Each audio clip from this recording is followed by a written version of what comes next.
Harish Rao రాజీనామాకు ready కావాలని Congress MLC Jeevan Reddy demand చేశారు. చెప్పిన విధంగానే రైతు రుణమాఫీ చేస్తున్నామన్నారు. కాంగ్రెస్ రుణమాఫీ చేయదని కూడా పార్లమెంట్ ఎన్నికల్లో బీఆర్ఎస్ విష ప్రచారం చేసిందని జీవన్ రెడ్డి విమర్శించారు. కానీ ఇచ్చిన మాటకు కట్టుబడి రైతులకు రుణ భారాన్ని తగ్గిస్తున్నామన్నారు.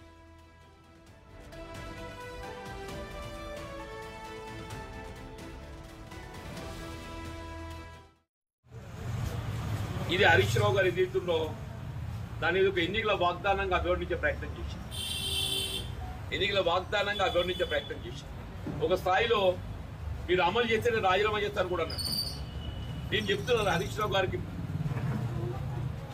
నేను విజ్ఞప్తి చేస్తున్నా, మీ రాజీనామా పత్రం లేఖని ఏదైతుందో సిద్ధం చేసుకోండి.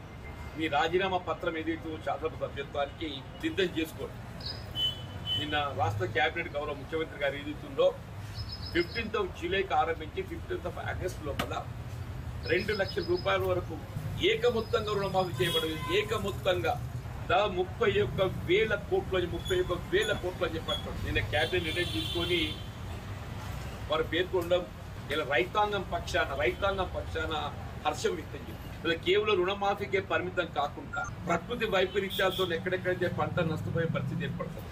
ఆ రైతాంగాన్ని పూర్తి స్థాయిలో పంట పరిహారం ఇప్పించబడే విధంగా ఇలా కేంద్ర ప్రభుత్వం అమలు చేసి తలపెట్టేటువంటి ఒక పంటల బీమా పథకం కేంద్ర ప్రభుత్వం కేవలం 25% మాత్రమే భరించి, ఇతర రాష్ట్రాలలో 25% రాష్ట్ర ప్రభుత్వం భరించబడే విధంగా 50% సంబంధిత రైతు వాటాగా భరించబడే విధంగా కార్యక్రమం అమలు